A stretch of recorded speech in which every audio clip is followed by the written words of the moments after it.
I don't believe in the languages in India. I believe that we are representing Indian film industry.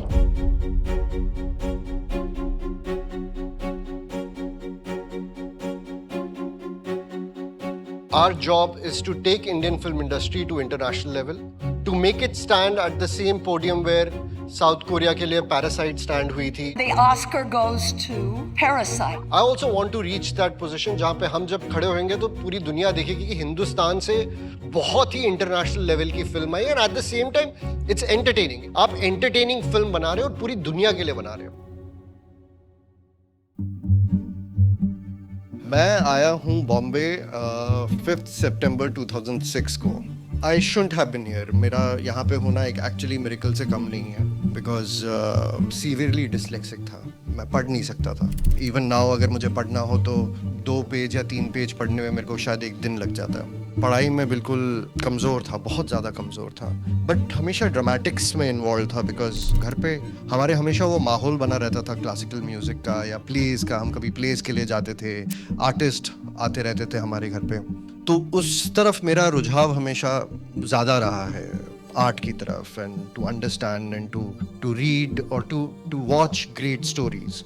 कमाल की बात यह है, एक और रीज़न मैं यहाँ पे मैं जैसा कह रहा हूँ कि I shouldn't have been here, मैं यहाँ पे नहीं होना चाहिए था. 2013 में अपनी पहली फिल्म बनाने वाला था, फिर 2016 में अपनी पहली फिल्म बनाने वाला था और फाइनली मैंने 2019 में जाके अपनी पहली फिल्म बनाई. मेरी जर्नी में काफ़ी धोखे थे, काफ़ी स्क्रिप्टें थी जो मुझसे चुरा ली गई और 100 करोड़ की फिल्में बन गई उनकी. और ऐसे मुकाम पे as a struggling aspiring writer I always felt कि यार अब बस हो गया, अब मेरे से नहीं हो पाएगा यार, ये थक गया, अब नहीं कर पाऊंगा मैं. And then at that position पे, उस स्टेज पे you meet somebody like Robinda or you meet somebody like Priyadarshan or you meet somebody like Vishal Bhardwaj who will just say कि यार नहीं, तेरे में कुछ बात है, रुक जा, कर पाएगा तू, शायद हो जाएगा, चिंता मत कर, देर है अंधेर नहीं है. And that thing kept pushing me. Obviously मेरे घर वालों का बहुत सपोर्ट था, मेरे बड़े भाई का बहुत ज़्यादा सपोर्ट था. He was always the one who kept on telling me कि don't worry, it will happen. जब भी मेरे साथ ऐसा होता था कि फिल्म होते होते रुक जाती थी, और ये बहुत बार हुआ मेरे साथ. मतलब शूटिंग पे पहुंचने वाले हैं, 15 दिन में हमारी शूट स्टार्ट होने वाली और फिल्म बंद हो गई. 2016 में मैं रात बाकी कर रहा था फवाद और कटरीना के साथ. फिल्म फ्लोर्स पे जाने ही वाली थी कि 18 सितंबर 2016 को उरी अटैक हुआ. श्रीनगर से 100 किलोमीटर दूर जम्मू कश्मीर के उरी में आत्मघाती हमला हुआ है. On the early hours of 18 September 2016, a group of heavily armed terrorists targeted the rare administrative base of a unit in Uri, Kashmir. 28 सितंबर को धर्मा पे पॉलिटिकल पार्टीज के लोग आ गए पत्थरबाजी करने धर्मा ऑफिस में कि आपके यहाँ पे ए दिल मुश्किल रिलीज होने वाली और नेक्स्ट आप रात बाकी करने जा रहे हो फवाद के साथ, हम आपको करने नहीं देंगे. और कुछ पत्थरबाजी शुरू हो गई थी. सो वहाँ पे मुझे समझ में आ गया कि भैया ये फिल्म फवाद के साथ तो नहीं होगी. मेरा ऑफिस काफ़ी परेशान था, धर्मा ऑफिस भी काफ़ी परेशान था कि यार अब कास्टिंग कहाँ से करें, किसको ले, और टाइम भी बहुत कम है बिकॉज 15-20 दिन में हमें शूट पे जाना है. So when surgical strike happened and we were sitting in Dharma and everybody was trying to figure out who to cast, I was like I want to know exactly what happened over there because that suddenly sounds like a great story. उस दिन मुझे suddenly पता नहीं क्या हुआ, मेरे को suddenly लगा कि यार ये कहानी भी काफ़ी कमाल की हो सकती है बिकॉज बीइंग अ कश्मीरी मैंने टेररिज्म के बारे में बचपन से सुना है. एंड मैंने ये भी सुना है कि कई बारी आर्मी वाले कहते थे कि यार हमारे को मौका नहीं मिलता है, वरना हमारे में भी कैपेबिलिटी है जवाब वापस देने की और करारा जवाब देने की. तो मेरा एकदम से उसमें इंटरेस्ट जाग गया कि ये जानने का कि ये हुआ कैसे है. Let me start and figure out. जिस वजह से मेरी फिल्म बनना बंद हो गई थी, मैं उसी फिल्म पे एक बारी स्टोरी लिखना चाहता हूँ एंड देखता हूँ ये कहाँ तक जाती है. And immediately, like in 2 days, I think 1st October onwards, I started researching about it. And research was literally like investigative journalism because classified information आप कैसे वो information बाहर निकालेंगे. So journalist से मिला मैं दिल्ली में, retired army officers से मिला, defense analyst से, और ये सब मैं खुद कर रहा था. मतलब ऐसा नहीं था कि कोई producer back कर रहा था मुझे. तो जो भी मेरी savings थी वो सब इसी में जा रही थी. And कहीं ना तो कहीं आप इतनी बार आपका काम होते होते अटक चुका है कि डर रहता है कि यार ये सेविंग्स भी इसमें चली गई तो फिर क्या होगा. बट एक ऑब्सेशन होता है कि I want to prove my point, I want to showcase my talent at least once. एक चांस दे दो मेरे को, मैं ढंग से करना चाहता हूँ. सो वो ऑब्सेशन में मैं लगा रहा. दिल्ली जाता था, वापस आता था, एक मीटिंग्स के लिए दिल्ली जाता था फ्लाइट लेके. मैं काफ़ी टाइम तक ये ट्रैवल बैक एंड फोर्थ करता रहा. एंड 1 मार्च 6 महीना मेरे को लग गया इसका रिसर्च करते करते. And 1 March 17, I get a call from my friend. He called me up and he said कि यार मैंने सुना है कि सर्जिकल स्ट्राइक पे कोई और फिल्म बना रहा है. I think somebody is trying to make a film on surgical strike. And I panicked. Right. I was like, dude, this can't be happening to me again. And मैं फिर घबरा गया कि भैया अभी इतनी बार मेरी फिल्म बनते बनते अटक गई और फिर से अब एक और बार अटकने वाली है. So I immediately started writing the screenplay. And my whole idea was that for a first time filmmaker, the only way I can convince a producer is if I have a great screenplay. Research मेरा ready था and I just locked myself inside a room for 12 days. Literally I have no idea मैंने खाना कब खाया है, मैं सोया कब हूँ. मैं सिर्फ लिखता रहा और मैंने एक्चुअली ये पूरा स्क्रीन प्ले 12 दिन में लिखा है. Luckily, I finished the entire screenplay in 12 days. Because that fear, that crazy obsession कि नहीं यार ये तो मैं करके रहूँगा चाहे कुछ भी हो जाए, ये कहानी मैं हाथ से नहीं जाने दूंगा. So I finished it in 12 days and I shared it with my manager Chaitanya. He loved it and he shared it with Sonia Kanwar, who's the producer with RSVP.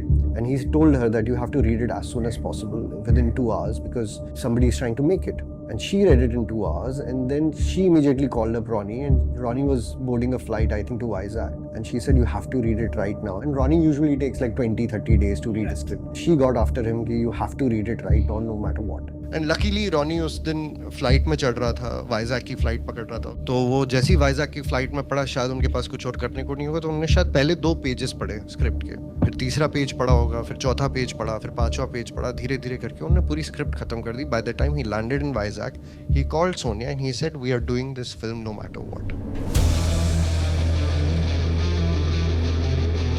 Me being a Kashmiri, I have heard about terrorism since I was a small baby. And I was someone who always wanted to get into army, but couldn't. Keeping both the perspectives in mind, I realized that this is the first time we actually took the fight into that enemy space. Indian army ने ये जंग शुरू नहीं की थी, but we will bloody hell finish it.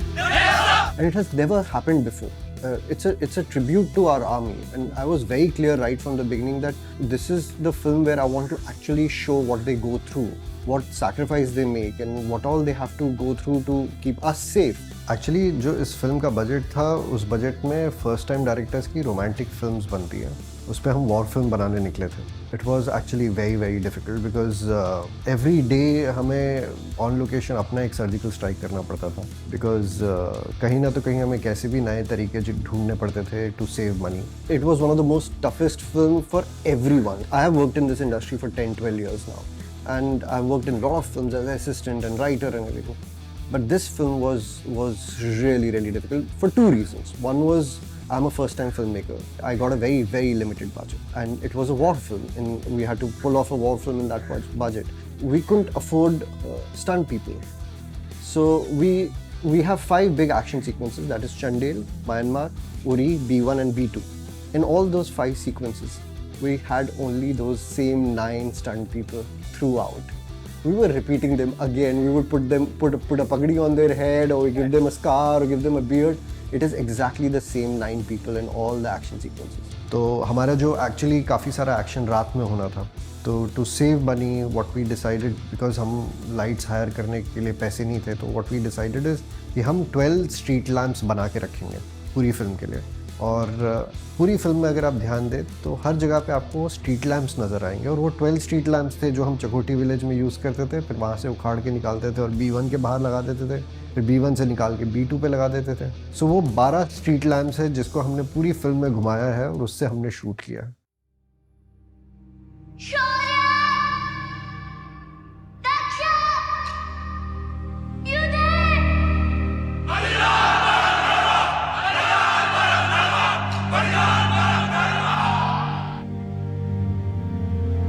किसी भी film में मैंने डायरेक्ट कराया, मैंने असिस्ट किया, मैंने लिरिक्स करे, मैंने म्यूजिक में हेल्प किया, किसी भी फिल्म में स्क्रिप्ट से ज़्यादा इंपॉर्टेंट कुछ नहीं है. जैसे कि उरी के साथ भी हुआ कि मैंने 6 महीना लगाया. लिखते वक्त it took me only 12 days, but लिखने से पहले जो मैंने 6 महीना लगाया वो actually were the most important 6 months for the script. और बाद में पता चला जब हम ये स्क्रिप्ट लेकर आर्मी के पास गए थे, तो बाद में हमें पता चला कि एक्चुअली एक प्रोड्यूसर नहीं था, 12 प्रोड्यूसर थे सर्जिकल स्ट्राइक पे फिल्म बनाना चाहते थे. एक्चुअली क्या हुआ था कि बाकी लोगों के पास स्टोरियाँ नहीं थी.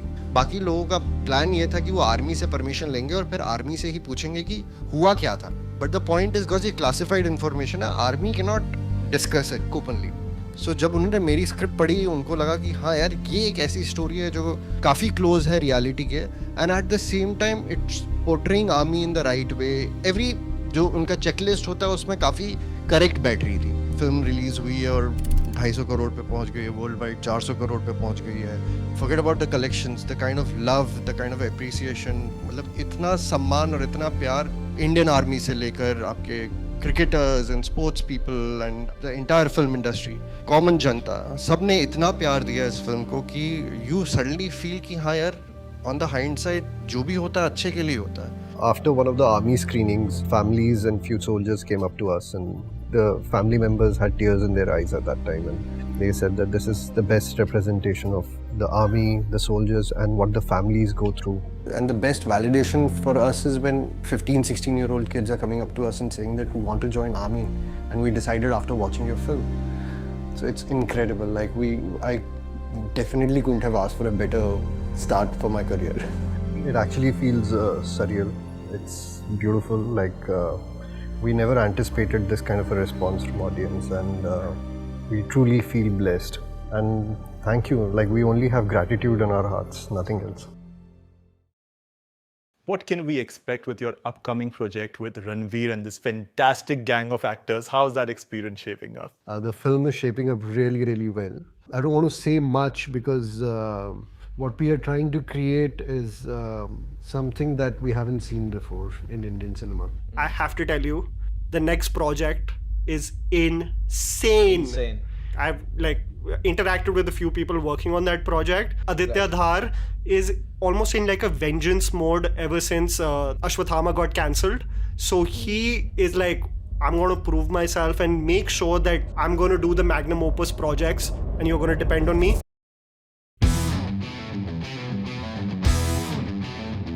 Today is a very, very special day.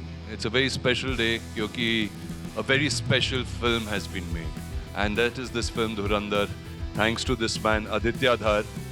वो पेपर पे जब उन्होंने ये स्क्रिप्ट सुनाई थी, इतनी एम्बिशियस फिल्म। जिस दिन आदित्य मुझसे मिलने आए थे किसी और फिल्म की शूटिंग पे, और बहुत जल्दी में आए थे कि मुझे एक नरेशन देना है, आपसे बात करनी है, और मैंने इनके बातों को सुनी और रिसर्च मैंने सुनी थी ना, तो मुझे लगा कि ये आदमी कहाँ था अब तक यार। ये नेशनल अवार्ड विनर तो है, पर ये कहाँ था।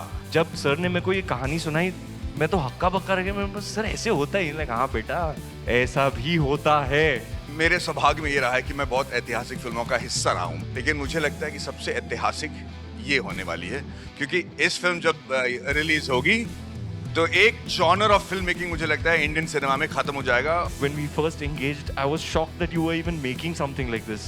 And he was like, यार करना है यार, दिखाना है दुनिया को कि हम कौन हैं। He assumes the responsibility of Indian cinema, and that's why he's a champion. This movie is a movie which is going to go on timelessly for ages. हम चले जाएंगे, ये पिक्चर रहेगी। मुझे ऐसे लग रहा है कि ये फिल्म की मिसाल दी जाएगी कि धुरंधर मीट्स XYZ, लोग कोशिश करते रहेंगे। मतलब we used to discuss, यार एक टाइम पे एक फिल्म सिकारियो बनी थी, Zero Dark 30, Munich, American Gangster। मतलब we want to be counted amongst the most elite installments in the genre in the world. And we are Hindi cinema, we are Indian cinema, and we are here to make our country proud. Rahman डकैत की दी हुई मौत बड़ी कसाईनुमा होती है। मुझे पता था कि भाई धुरंधर पिक्चर अच्छी होने वाली है, पर इतनी अच्छी निकलेगी मुझे इस बात का आइडिया नहीं था।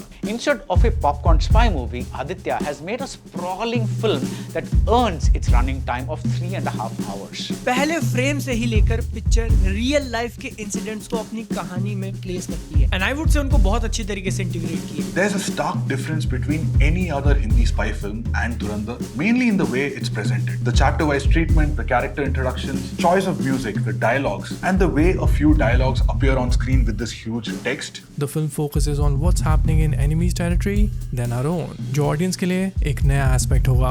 अगर तुमको अपने देश का इतिहास पता है, स्पेशली जो अटैक्स वगैरह हुए थे जो पाकिस्तान की तरफ से रियल लाइफ में कांड किए गए, ईयर, महीना या फिर डेट वगैरह याद रखते हो, तो you would know what's coming. Specially इसके सेकेंड हाफ में एक मोमेंट आएगा, मैं ईयर नहीं बताना चाहता वरना तुमको समझ में आ जाएगा, बट वो पूरा sequence was something. There is this scene that involves involves a red screen that is so powerful. I am actually scared. The placement of the 26/11 Mumbai terror attack is a masterstroke. With real vocal recordings between the handlers and the terrorists जिन्होंने 26/11 किया था, hotel के अंदर से आपको सुनाया जाएगा कि हैंडलर बोल रहा है इसको ऐसे बिठा के ऐसे सर पे गोली मार, और वो बोल रहा है इसको कैसे मारूं, ऐसे मारूं या वैसे मारूं, खून खोल जाएगा आपका. The film Daringly, and I'm so glad they did this, showcasing the real phone recordings of the filthy minds of these animals wanting to kill and burn everything that they consider to be kafirs, had me absolutely speechless. Aditya धर at this point in time in Bollywood एक ऐसा rare direction talent है जो overnight blow up नहीं हुए. He has in fact cooked his skills. This man is a fantastic writer who knows how to build a very good screenplay and add really good dialogues to it and then hold the camera and direct that piece. We were shooting for this film called Akrosh. हम एक बीहड़ में थे, कराईकुड़ी करके जगह है तमिलनाडु में, जो मदुरई से करीब आई थिंक 90 किलोमीटर दूर है. तो वहाँ बैठे थे और कुछ 30-35 दिन शूट कर चुके थे. 50 डिग्री था, बहुत गर्मी थी. एंड मेरी प्रॉब्लम ये थी कि मैं डायलॉग राइटर के साथ साथ मैं डायरेक्शन भी कर रहा था और भाग रहा था इधर से उधर, इन द सेंस असिस्ट कर रहा था डायरेक्शन में, क्योंकि मेरा हमेशा आदत रही थी कि यार किसी भी प्रोजेक्ट में घुसो तो पूरी जान से घुसो. तो उस दिन रॉबिन दा ने मुझे एक चीज़ बोली थी, I don't know if he remembers और नॉट. ही हैड सेड कि इस इंडस्ट्री में बहुत कम लोगों की पीठ बोलती है. तुम्हारे में चांसेस हैं कि तुम्हारी ज़िंदगी भर के लिए पीठ बोलेगी. Just make sure that you don't change. And वो एक एडवाइस मैं ज़िंदगी भर याद रखूँगा.